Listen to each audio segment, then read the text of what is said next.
Bonjour, bonjour à tous. Bonjour, bonjour. Il y a un petit peu de monde qui arrive. Est-ce que vous pouvez bien nous dire quand vous êtes là, nous faire signe dans le chat? Voilà, Emmanuel. Bonjour Emmanuel. Ok, c'est bon, on est bien connecté. Tout C'est marche. formidable. Ok. On est Du assez coup, fiers. bonjour à tous. Nous, c'est le premier webinaire Cocorico. Donc, on va vraiment tester. Et là, on va être sur le sujet sur comment faire matcher les candidats et les recruteurs. Et bien évidemment, je suis accompagnée de Morgane Jaouen, experte en valorisation des cadres de l'hôtellerie, qui, du coup, est experte sur ce secteur-là. Donc, ça va être super intéressant. Et je pense qu'on va vraiment... L'objectif de ce webinaire, c'est de donner plein de tips et de vous inspirer justement pour mettre en place après, vous, des actions par derrière. Donc j'espère que ça va vous plaire. N'hésitez pas à d'ailleurs nous dire vos retours dans le chat. D'ailleurs, en ce qui concerne l'événement, vous pouvez nous poser toutes vos questions sur le chat et on pourra y répondre à la fin. Du coup, on répondra bien sûr au plus de questions possibles si vous en avez. Bonjour tout le monde, bonjour Charlotte, bonjour Gauthier, bonjour Laurence. Il y a du monde. Il y a du monde. N'hésitez pas à networker en même temps, hein. C'est l'objectif aussi de ce genre d'événement. Ouais, carrément. Je rappelle juste, avant de commencer, pour une meilleure expérience webinar, de désactiver le plus possible tout ce qui est téléphone, vous mettre dans une pièce où vous serez tranquille, de prendre votre café. Ça y est, moi je l'ai pris. Pour bien se mettre dedans. Et puis le chat, on répondra à la fin, vous inquiétez pas. N'hésitez pas à nous dire si vous avez des problèmes de son et tout, parce que moi j'ai le chat juste là, donc je vois tout. Voilà. Et c'est parti. On va commencer. Donc d'abord, on va faire une très brève présentation de Cocorico et de Morgane. En ce qui concerne Cocorico, pour ceux qui ne le savent pas, on est le deuxième acteur site d'emploi spécialisé hôtellerie-restauration pour les candidats et les recruteurs. Et en fait, c'est une plateforme où les gérants et les RH peuvent déposer leur offre d'emploi en illimité. Et nous, notre grande force, c'est que toutes les offres d'emploi vont être multidiffusées sur plusieurs sites d'emploi partenaires. Voilà. Ensuite, vous avez vraiment un espace CVTech pour la partie chasse qui est très intéressant pour les RH et un espace marque employeur qui va être très prochainement mis en place. Donc, tout un tas de fonctionnalités super intéressantes pour les RH et les hôteliers restaurateurs pour évidemment gagner du temps et de la visibilité parce que on sait que quand on est RH et quand on recrute dans l'hôtellerie-restauration, c'est assez compliqué, on n'a pas beaucoup de temps, on a beaucoup de contraintes, donc nous, on est vraiment là pour vous épauler, entre guillemets, sur cette partie-là. Cocorico, aujourd'hui, on accompagne plus de 2000 établissements clients et on a 3000 offres d'emploi qui sont sur le site actif et 130 000 candidats avec environ 10 000 visites par jour pour vous donner un petit peu les gros chiffres. Et on vous a mis en bas quelques références de clients qu'on a chez nous.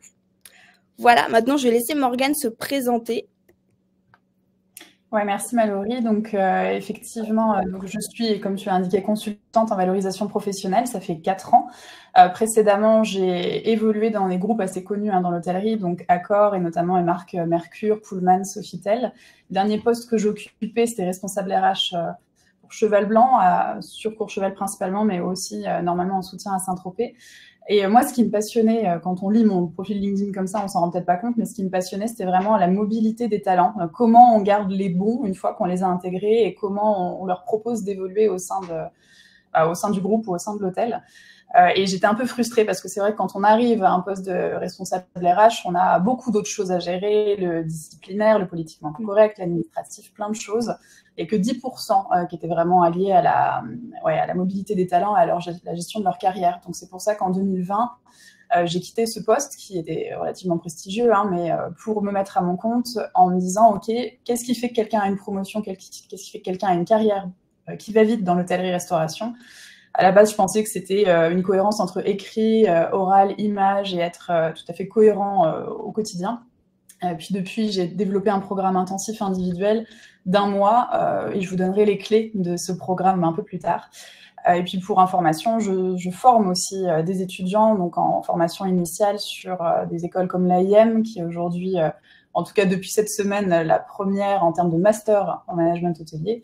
Et puis Sud de Luxe, parce que c'est vrai que le LVMH m'a ouvert cette porte-là de pouvoir former des étudiants qui font un master en management du luxe. Et je suis portée aussi, donc je suis toujours en contact avec beaucoup d'hôteliers qui sont des hôtels plutôt indépendants ou moins de 50 salariés, en étant portée avec Étoile Académie, où on va travailler sur l'excellence relationnelle. Donc j'ai beaucoup de retours du terrain de leurs difficultés de recrutement. Voilà, j'interviens aussi dans d'autres secteurs, donc ça me permet de comparer la difficulté que l'hôtellerie rencontre. On n'est pas les seuls, hein, l'agroalimentaire, la grande distribution, tout ça. Donc je ferai peut-être des liens par rapport à cette difficulté à faire matcher candidats et recruteurs avec Kedge. Voilà. Super, merci Morgane. Du coup, on va pouvoir rentrer dans le vif du sujet. On a fait un constat général, c'est que on sait que, vous le savez très bien, vous êtes dans l'hôtellerie-restauration, que c'est assez difficile de trouver des candidats et des candidats qui sont qualifiés, qui sont de qualité pour votre établissement. Donc voilà, aujourd'hui, on a vu qu'on avait 250 000 postes non pourvus depuis le Covid. Le Covid a pas mal accéléré en fait plein de changements dans l'hôtellerie-restauration qu'on pourra vous énumérer aussi après et voir quelles actions on pourrait mettre en place. Beaucoup voilà de manque d'attractivité sur ce secteur-là. Donc ça, vous le savez. N'hésitez pas aussi à nous dire en commentaire vous votre retour en tant que professionnel de ce côté-là, et puis on pourra en discuter justement après. Et puis on vous pose la question.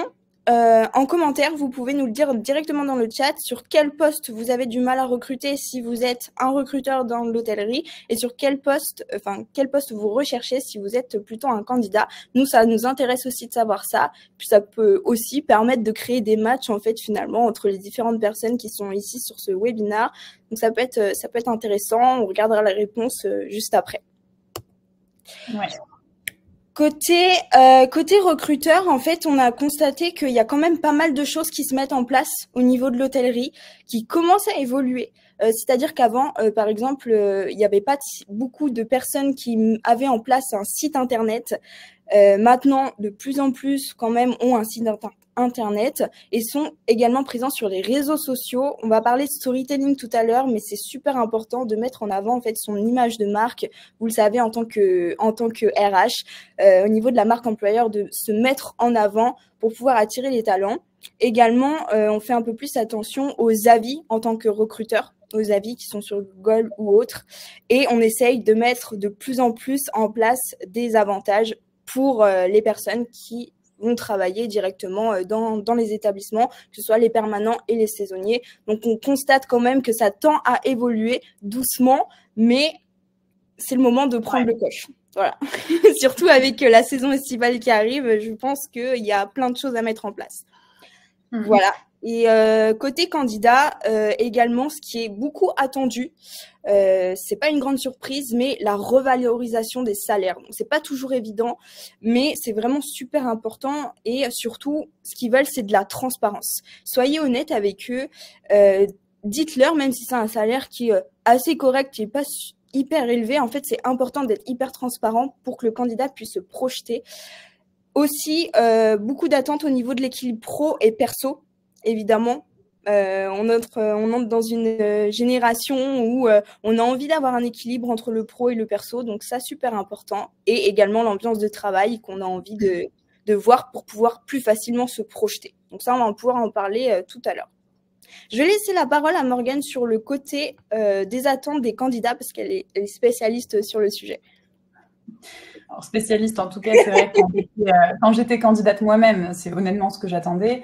Quand j'étais RH, c'est ce qui me faisait constater qu'on perdait des talents. Et puis, depuis que j'accompagne de manière plus confidentielle, notamment des cadres qui changent de poste, voilà un peu ce qui bloque souvent. Ce qui peut faire partir un talent ou ne pas le faire rester en période d'essai, c'est vraiment le management. Avoir un manager sain. La problématique qu'on a dans les hôtels, dans les restaurants, c'est bien souvent, c'est une évolution un peu automatique, verticale. Donc, quelqu'un qui était très expert, très bon en relations clients, très bon en service dans un restaurant, se retrouve à manager des équipes. Et là, c'est plus du tout la même chose. Donc, je dis pas qu'il faut absolument un master en management. Je dis juste qu'il y a des formations en continu qui peuvent être proposées, même du coaching pour les managers, parce que ceux qui déversent tout le temps leurs émotions sur les équipes, qui sont un peu instables, qui sont dans le micromanagement, qui ont un ego un peu surdimensionné ou qui ont peur de se faire remplacer par la personne qui manage, ils ont du mal à donner de la reconnaissance, à nourrir ce besoin de reconnaissance des talents, enfin des bons, entre guillemets, et c'est là qu'on les perd, parce que les bons, ils vont pas avoir de sujet à partir dans un établissement où ils seront reconnus. Donc je dirais qu'un manager sain, ça rebondit un peu sur ce que tu disais, hein, l'ambiance positive de travail. Bah, si déjà le manager est, en plus d'être sympa, est capable de donner des clés à la personne pour se sentir bien dans son poste, c'est hyper important. Et pas parler comme à l'ancienne, parce que eux en ont entre guillemets chié, désolé, mais avec leur manager d'avant, ils sont obligés de faire la même chose. Non, voilà. Donc ça faut. En cuisine, ça évolue beaucoup, je trouve. C'est quand même des managers, des chefs très coach maintenant qui arrivent sur le marché de l'emploi. Mais voilà, tous ces managers qui ont galéré pour évoluer et qui se retrouvent à faire galérer les autres, c'est pas forcément le plus.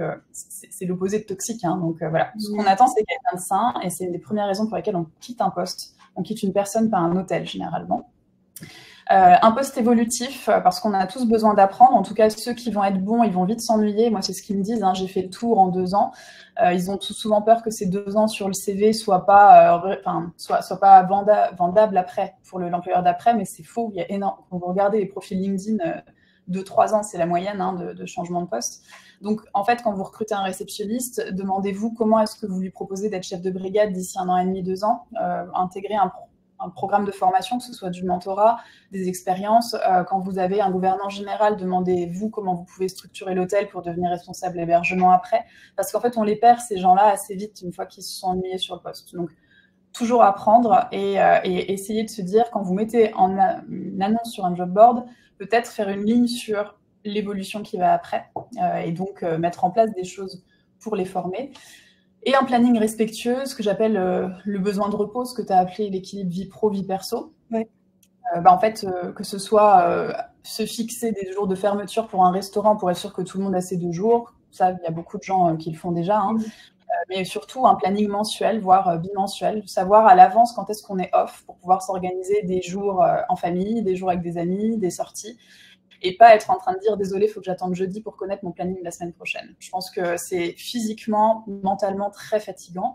C'est le minimum un peu syndical, j'ai envie de dire, pour respectuer les équipes. Donc, un planning respectueux, c'est ce qui fait qu'on pourrait garder ou réattirer à nouveau des profils dans l'hôtellerie. Pour moi, c'est la principale clé. Et donc, pour les candidats, maintenant, si j'ai des candidats, j'ai vu qu'il y avait des personnes qui étaient en recherche d'emploi dans l'Assemblée, ravie de pouvoir me présenter à vous et puis de discuter, de vous faire réfléchir là-dessus. La première des choses, si vous vous retrouvez à avoir envie de changer de poste, c'est de lister un petit peu tout ce qui fait, enfin, toutes vos préférences et de bien vous connaître. Qu'est-ce que vous préférez comme style d'environnement, c'est-à-dire est-ce que vous êtes du genre à bosser tout seul? Est-ce que vous aimez bien avoir toujours la même équipe, avoir différents interlocuteurs? Qu'est-ce qui vous fait stresser en termes de management? Qu'est-ce qui vous fait stresser en termes de conditions de travail? Et être capable de reconnaître aussi une part d'erreur qu'on a eue hein, parce que on est toujours co-responsable d'une relation de travail qui s'est mal passée avant. Je lance une espèce de bouteille à la mer là, mais c'est vrai que le burn-out, brown-out, bore-out, dont on parle beaucoup, on a toujours une co-responsabilité à ne pas avoir alerté à un moment donné, voire à ne pas avoir agi pour soi suffisamment tôt. Donc, bien vous connaître pour plus retomber dans les travers du poste que vous quittez actuellement, ou en tout cas pour avoir des conditions qui vous correspondent mieux. Il y a plein d'inventaires de personnalités qui peuvent vous aider à mettre des mots sur tout ça, que ce soit avec un consultant, que ce soit en ligne, que ce soit en lisant des bouquins. Donc, n'hésitez pas à faire cette première étape. Ensuite, être clair sur votre poste idéal. Il faudrait que votre titre LinkedIn, parce que c'est la 3e clé, mais qu'en gros, votre démarche aujourd'hui, au moment M, c'est « je veux ce poste-là, en tout cas dans ce style de département ou dans ce poste, parce que je pense au restaurant aussi, mais dans un hôtel en tout cas, dans quel service je veux travailler, à quel poste, dans quelles régions du monde, quelle région de France, quelle ville concrètement, quel niveau de gamme d'hôtel j'ai envie, est-ce que c'est du lifestyle, est-ce que c'est du luxe, est-ce que c'est de l'économique, enfin voilà, quelle gamme d'hôtel, et puis se demander le niveau de salaire, être assez clair là-dessus. Mais pour ça, je pense que les hôteliers n'ont pas assez en tête combien il leur faut pour vivre. Je sais que la plupart des gens sont contents quand ils sont pas dans le rouge, mais en fait, savoir un petit peu avec un budget perso combien en net j'ai besoin et multiplier par 1,25 pour savoir le brut que ça correspond, et c'est là qu'on est bon dans la négociation salariale. Donc être assez clair sur j'ai besoin de ça maintenant. Et ensuite, il faudrait qu'il n'y ait qu'un poste au moment M, Ce qui fait que votre profil LinkedIn a le nom du projet auquel vous aspirez. Je vois que certains dans l'assemblée sont assez clairs, mais d'autres sont peut-être encore avec un titre qui correspond à leur état actuel, leur poste actuel dans l'entreprise actuelle. C'est pas comme ça que vous allez être chassé par des personnes. Je vois qu'on a des chasseurs de tête aussi dans l'assemblée. Oui. Voilà, c'est important de dire ce qu'on recherche et pourquoi on est sur LinkedIn, mais surtout pour les job boards. Si par exemple vous commencez à regarder ce que Cocorico propose, eh bien c'est d'être capable de dire mon CV correspond parfaitement à cette offre. Et quand je mets, donc une fois que vous avez adapté votre candidature, CV, lettre de motivation, profil LinkedIn à un projet en particulier, vous allez postuler que à des postes qui correspondent à ce projet. Ça paraît tout bête, mais ça montre une forme de cohérence. Quand j'étais RH chez Accor et que j'avais accès sur Accor Jobs à l'époque à tous les postes auxquels ils avaient postulé et qu'il n'y avait aucune cohérence, en fait, que la personne ne s'étonne pas qu'elle n'ait pas sélectionné, on sait qu'elle ne sait pas ce qu'elle veut. Et c'est pas au recruteur de savoir pour vous ce que vous voulez. Donc c'est un vrai boulot de bien se positionner sur une job board et réseauter en vue de ce poste. S'il y a un hôtel référencé par Cocorico qui a l'air de vous plaire, avant de postuler, peut-être contactez-les par un autre biais pour savoir ce que tu vas développer après. Mais voilà, commencer à bosser avec ce patron, avec ses équipes et quel plaisir on a à interagir avec ce type de clientèle avant de postuler. En gros, il faut savoir ce qu'on veut et ça, ce serait un peu une des clés du monde. Hein, mais si vous ne savez pas, on va savoir pour vous. Ouais. Compliqué si on ne sait pas.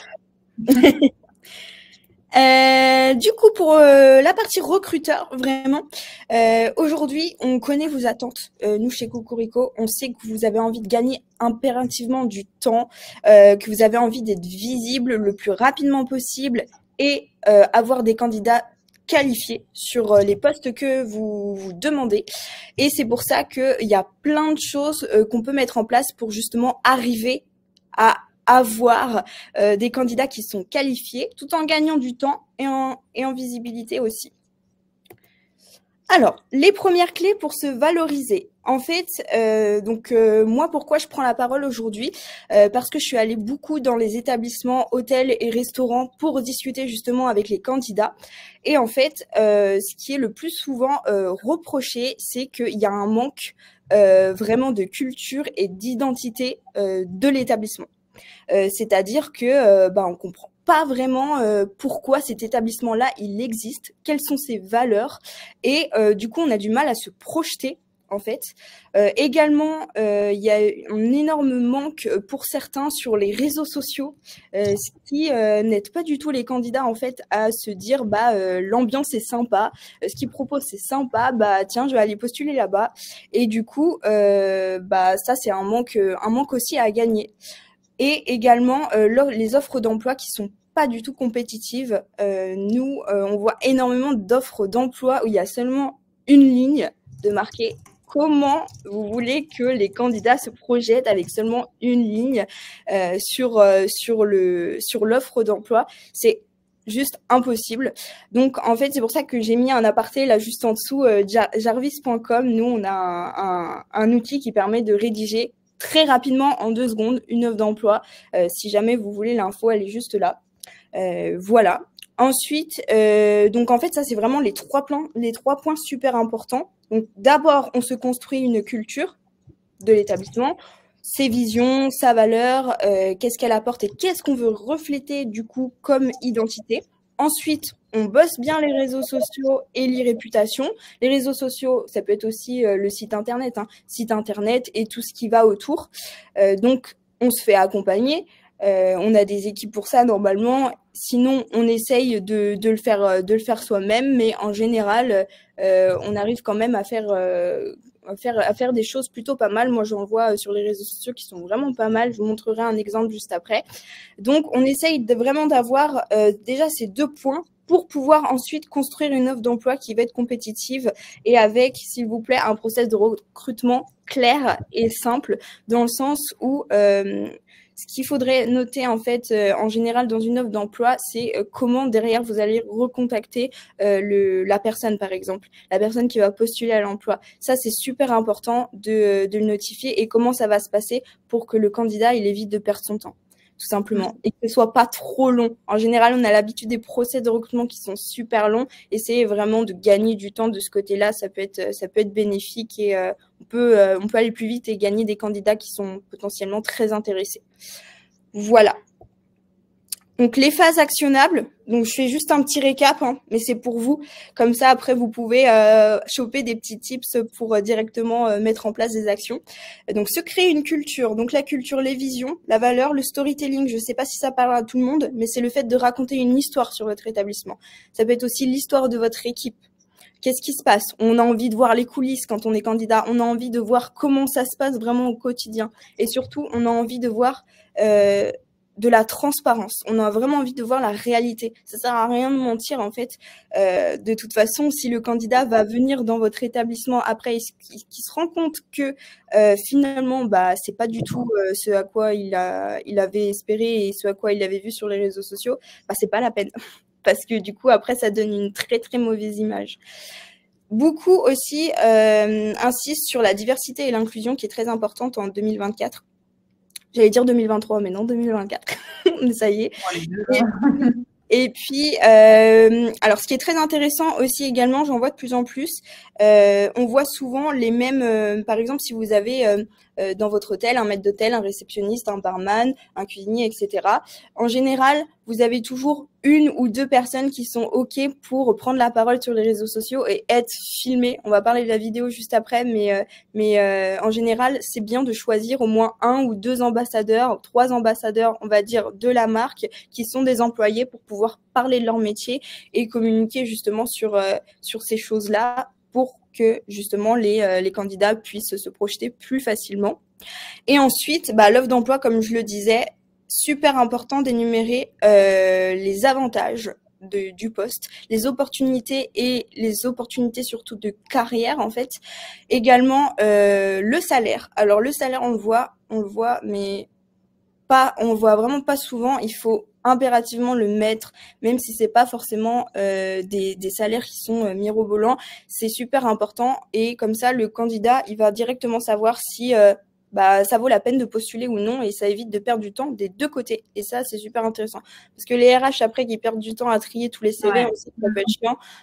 Du coup, là, il y en aura moins, mais au moins, vous aurez typiquement des candidats qui vous correspondent, pas à 100%, mais qui vous correspondent au maximum. Et ça, vraiment, c'est super important. Donc, si vous faites ces 3 points-là, vous allez déjà gagner un temps, je pense, qui n'est pas négligeable. Je crois qu'on a perdu Moria. Non, elle est là. Non, je suis toujours là, ouais. Mais je me suis par rapport à ce que tu disais juste avant, on a eu un peu de débat sans trop rebondir sur le débat, mais c'est vrai que l'info du salaire est importante et si elle est annoncée et qu'elle est trop basse, ne rentrez pas dans le process, effectivement. Et le fait de choisir des ambassadeurs ou plutôt de donner les règles pour l'être, de laisser les gens partager leur quotidien sans forcément que ce soit complètement Alors, moi, j'allais rebondir justement, j'ai vu... c'est important pour que ce soit beaucoup plus authentique, quoi. Et diversité, pas bugué. C'est diversité, ça, inclusion, ça passe aussi par les femmes, les seniors, les personnes qui ont un handicap invisible. Voilà, et il y a beaucoup de gens qui n'ont pas accès à tous les postes de manière équitable. C'est un peu mon militantisme là-dessus aussi. Voilà. Je suis en train de regarder les commentaires. Je vais vraiment le faire à la fin pour répondre à toutes vos questions et qu'on va pouvoir échanger justement. Mais je voulais juste rebondir sur une phrase qu'a dit Emmanuel, c'est valoriser les métiers. Valoriser les métiers, c'est super important et c'est la clé aujourd'hui pour pouvoir attirer des candidats. Parce que on peut avoir, quand on n'est pas du milieu de l'hôtellerie et restauration, on peut avoir des préjugés en fait sur ces métiers-là. Et du coup, on va avoir beaucoup moins de candidats, alors que ça peut être potentiellement des candidats qui vont se donner, qui vont être hyper motivés, hyper à fond, mais juste ça leur donne pas envie. Parce qu'on leur donne pas envie. Donc, essayez au maximum de valoriser ça. Et notamment, je pense que ça passe beaucoup par les réseaux sociaux aussi aujourd'hui.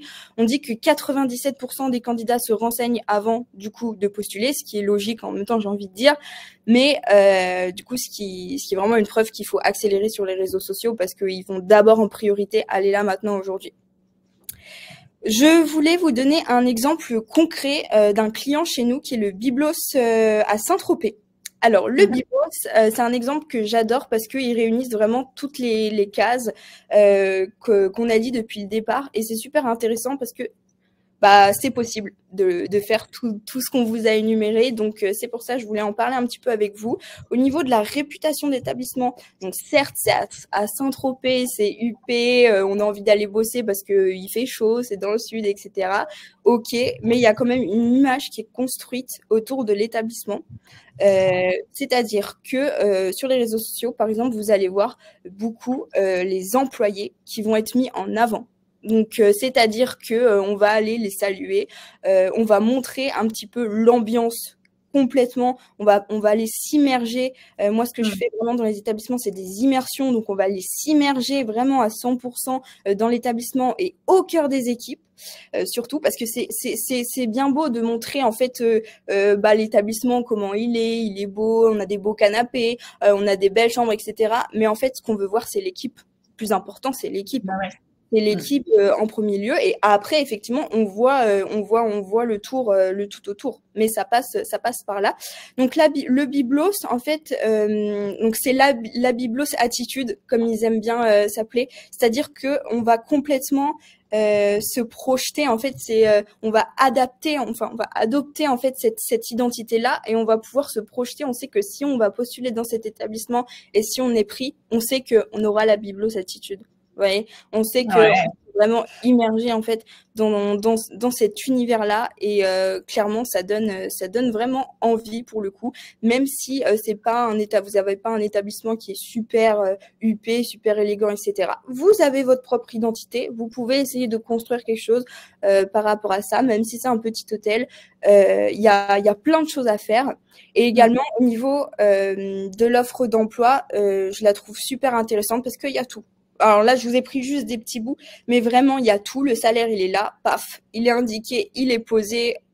Après, on peut en reparler, voilà, mais il est posé. À la première ligne du bulletin de paye, il n'y a pas de surprise, ouais.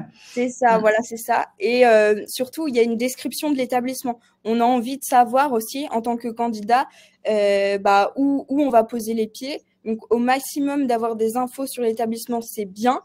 Donc, ça, c'est super important. Les avantages. Et puis vraiment être transparent dans l'annonce, c'est-à-dire que essayez d'adopter votre ton, le ton que vous avez vous, comment vous vous adressez en fait à vos clients, comment vous vous adressez à votre équipe, pour que les personnes puissent se projeter sur le ton vraiment qui est donné à l'établissement. Si vous êtes un établissement, on va dire comme le Biblos, assez huppé, etc., restez vraiment dans ce ton-là, sans trop en faire, sans être voilà. À l'inverse, si vous êtes un hôtel qui est assez convivial, mais très cosy, etc., sans être trop huppé, etc., et que vous êtes plutôt dans un coin familial, essayez d'avoir un autre ton, essayez de jouer un petit peu avec ça. Voilà. Donc essayez d'être au maximum vous, et de refléter ce qui se passe réellement. Donc ce qui peut être intéressant aussi, c'est de proposer, enfin de demander à vos employés directement et de s'immerger avec eux, leur poser des questions pour essayer d'avoir des éléments de réponse et les restituer directement dans l'offre d'emploi. Ça peut être intéressant. J'ai juste d'y penser, mais je pense que ça peut être intéressant. On a eu le débat en parallèle, j'anime le débat en même temps sur le salaire. Oui, c'est bien. Il est extrêmement précis, ce salaire. Il faut savoir que si on le passait à 2780, c'est plus que certains qui seraient en poste au même poste pour maître d'hôtel. Donc, il ne faut pas créer, c'est ça qui est toujours très délicat, ne pas créer de concurrence entre les gens en poste et les gens... voilà. Et je pense que c'est le vrai salaire, ouais. Donc, voilà. Oui, oui. Après, voilà, vous adaptez, hein. Si c'est pas un gros salaire, il faut juste être transparent, quoi. Pour clôturer du coup ce webinaire tranquillement, avant de répondre aux questions, je vous ai mis quelques idées inspirantes que nous on a vues en fait.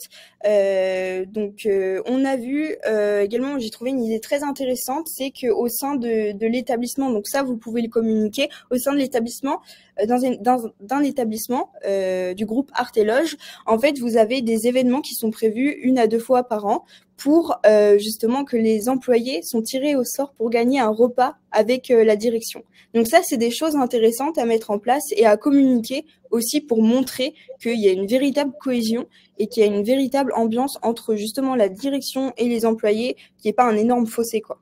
Ça, en fait, ça, en général, les candidats, ils ont peur quand il y a un véritable fossé. Et c'est bien aussi de rapprocher, justement, ces deux unités pour avancer.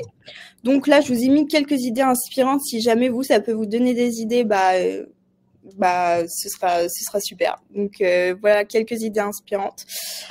Du coup, pour clôturer ce webinaire, on voulait vous demander avec Morgane, votre vision du matching parfait entre un candidat et un recruteur. N'hésitez pas du coup à nous le dire dans le chat. Puis comme ça, on va pouvoir discuter juste après. Avant ça, je vais laisser la parole à Morgane pour dire ses astuces. Ouais, les astuces pour le matching parfait, pour moi en tout cas, on a fait exprès de parler de faire matcher les candidats aujourd'hui, comme si c'était une application de rencontre qui est quand même très à la mode et de plus en plus utilisée aujourd'hui.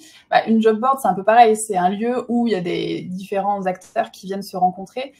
Donc déjà, c'est d'être transparent des deux côtés. Donc en dehors de savoir que les deux sachent ce qu'ils veulent et bien affirmer leur désir pour voir s'il y a un match, d'accord, et pas juste se suradapter, plaire et être considéré comme évalué pendant un entretien. C'est aussi pendant cet entretien que vous avez avec la direction, votre manager ou le décisionnaire, être transparent. Si, par exemple, sur ce poste, vous avez beaucoup de mal à recruter, expliquer pourquoi, être capable de dire, là, on a des soucis parce qu'on sait que c'est pas un planning idéal ou que le manager peut être assez dur, donc on cherche une personnalité qui matche avec le manager, mais être transparent, que ce soit du contrat psychologique, ce qu'on appelle le contrat psychologique, c'est celui qui est passé au moment où on rencontre la personne jusqu'à la promesse d'embauche, puis à la transmission la transcription sur un vrai contrat de travail, rester transparent et rester cohérent. C'est pour ça que les process de recrutement où il y a 15 000 interlocuteurs, s'il y a une promesse qui est faite à un moment donné et qui n'est pas tenue après par écrit, c'est quand même un problème et un risque de perdre le candidat. Le timing du recrutement, pour avoir vécu ça, moi, au moins 3 fois dans des transitions de poste, laissez-nous du temps pour nous reposer avant de prendre le poste dans votre entreprise. On n'est plus à 1 ou 2 semaines près quand on galère depuis des mois, désolé. Mais c'est vrai qu'avoir quelqu'un qui est en forme, qui a eu le temps de clôturer son poste avant, surtout quand là je parle peut-être de poste de cadre, mais qui a eu le temps de partir, d'avoir son pot de départ, d'avoir peut-être un temps off au moins de 4-5 jours et d'arriver dans votre hôtel, de lui préparer une intégration, c'est-à-dire que s'il doit rencontrer des gens, que ce soit déjà planifié, et qu'il ait un temps de passation potentiellement avec quelqu'un qui est prêt à l'avoir au téléphone pour lui donner des tips, sans trop influencer sa prise de poste, surtout si ça s'est mal passé le départ de l'autre, mais en tout cas d'avoir des informations. Moi, c'est là que j'ai appris le plus, c'était quand on prenait le temps de m'expliquer le poste par l'ancien ou par le N+1. Et comme n'importe quel couple ou comme n'importe quelle relation humaine, il faut qu'on ait envie de faire les choses de la même façon. C'est ça, des valeurs. C'est quand il y aura une difficulté, on va la surmonter avec ces valeurs-là. Et on a envie d'aller dans ce sens-là. Si par exemple, vous acceptez de travailler pour un hôtel ou pour un propriétaire qui décide d'en ouvrir un autre, c'est lui donner cette vision qu'il y aura peut-être des postes sur l'ouverture d'après. Mais aussi, sans que ce soit de la discrimination, si vous avez des projets perso, je pense à des projets familiaux ou des projets d'entreprendre ou des projets de faire un tour du monde, l'employeur a le droit de le savoir. Alors, évidemment, c'est quelque chose qui se construit sur la durée, mais peut-être de lui en parler pour pouvoir anticiper les besoins de recrutement et de ne pas être toujours à ce stade-là de « il fallait que je recrute et c'était pour hier ». Moi, c'était un peu ce que les managers me disaient « j'en ai besoin pour hier ». Ouais, ok, mais dans ces cas-là, parler, la communication est la clé de toute relation. Et que ce soit pendant des entretiens de recrutement, pendant les entretiens de période d'essai pour valider que la personne reste avec nous, ou pendant les entretiens de off-boarding, quand les gens partent, comprendre ce qui allait, ce qui n'allait pas. Je voulais juste, moi, conclure sur ma partie en disant que c'est quand j'ai fait une trentaine d'entretiens avec des cadres de l'hôtellerie qui souhaitaient changer de poste, il y avait ce fait de dire, enfin, beaucoup m'ont dit, si tout va bien dans notre vie perso, c'est pas pour ça que ça ira bien dans le pro. Par contre, quand ça va bien dans le pro, en général, il y a un impact sur la vie perso. Donc c'est pour ça que faire matcher un directeur, une direction avec des équipes, c'est hyper important pour la vie de tout le monde, quoi. Voilà, c'était ma petite conclusion. Non, mais c'est très bien comme conclusion, je trouve. T'as dit plein de choses, donc au final, je pense que ça va apporter plein aussi de petits de petits tips en fait pour tout le monde, donc c'est cool. Nous de notre côté, nos astuces, c'est vraiment en priorité, comme disait Morgane, diffuser ses valeurs au maximum. Essayer au maximum de le faire. On ne sait pas toujours comment le faire, mais si vous voulez, on peut en discuter après par message privé sur LinkedIn. Il n'y a aucun souci. Diffuser en masse, donc essayer au maximum de diffuser les informations de nos offres d'emploi. Voilà, et investir dans la vidéo. Alors ça, c'est le point, je trouve, le plus important. Les tendances aujourd'hui et ce que veulent voir les candidats, c'est, comme je vous ai dit, les équipes. Donc, en fait, pour ça, faut montrer un maximum. Et quoi de mieux que la vidéo pour montrer comment ça se passe dans un établissement. Donc, moi, je vous conseillerais ça, d'investir dans la vidéo. Ça peut être des choses très simples. Hein. On peut filmer avec un téléphone, hein. On peut filmer avec un iPhone. On demande à quelqu'un. On peut faire des vidéos très courtes maintenant. Donc, essayez de vous inspirer un petit peu de ce qui se passe pour adapter après vous à votre sauce. Mais je trouve que la vidéo aujourd'hui, c'est vraiment super important pour montrer la réalité justement. Et en petit bonus, moi je préconiserais aussi dans l'offre d'emploi, si c'est possible, si vous avez la possibilité de le faire, de mettre un lien via vos réseaux sociaux pour du coup que les personnes puissent directement aller dessus, et également, si c'est possible, ça serait le must du must de mettre des témoignages d'employés qui travaillent directement dans votre établissement actuellement pour montrer justement que tout est OK en fait, que les employés qui bossent actuellement dans votre établissement, ils sont heureux, ils sont contents. Voilà, ça c'est super important pour pouvoir attirer les candidats. De toute façon, ils seront contactés d'une façon ou d'une autre. Donc, c'est ça. Autant le remonter. C'est ça. Écoutez, moi je vous propose une discussion. Je vous propose jusqu'à 45 de regarder un petit peu les commentaires et d'échanger. Je vois que vous avez pas mal échangé sur le chat, donc d'échanger un petit peu de ce côté-là. Également, n'hésitez pas à faire parler de Morgane et de Cocorico si vous connaissez des personnes qui auraient besoin justement de cette plateforme et de l'expertise de Morgane pour pouvoir avancer sur ces sujets qui sont super importants. N'hésitez pas à faire passer le mot. Nous, on est disponible aussi en message sur LinkedIn, en message privé pour pouvoir discuter avec vous. Donc, n'hésitez pas de ce côté-là. Voilà. Est-ce qu'il y a des questions? Je ne sais pas si Morgane, toi, tu avais repéré des questions. Alors, ouais, il y avait Gauthier qui disait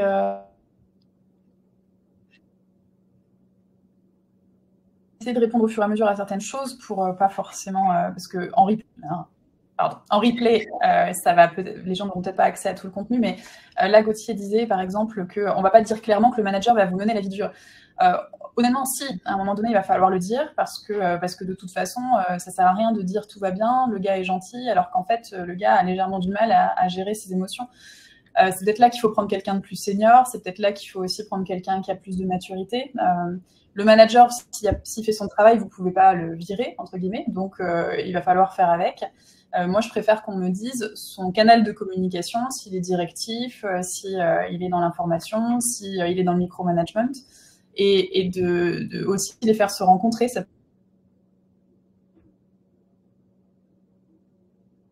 pour vérifier que ça fonctionne. Mais c'est le rôle des RH souvent de sentir la personne. Décidément, ça bug. C'est le rôle de la direction ou des RH de sentir qu'un profil va fonctionner avec un manager. Ça sert à rien de ne pas le dire. Si c'est une tête brûlée, il faut le dire. Et puis, il y a des gens qui aiment bien, en vrai, qui vont aimer quelqu'un de directif. Donc...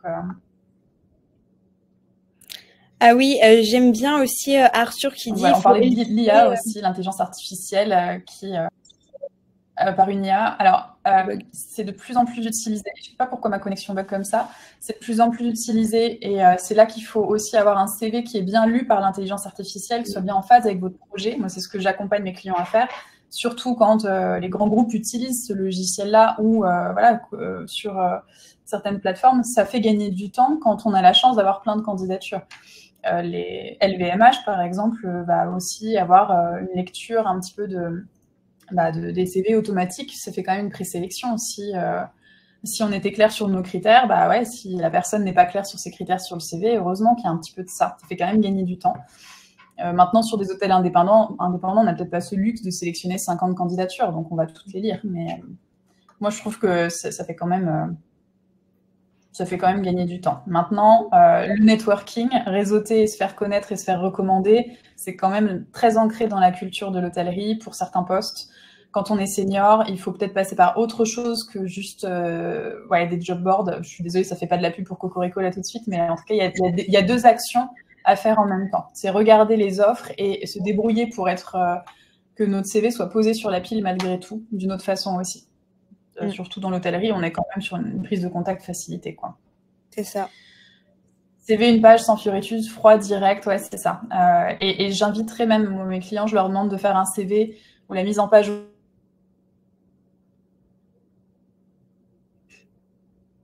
c'est colonne gauche. Vous savez, quand vous avez une colonne, vous écrivez et puis la colonne de droite se remplit.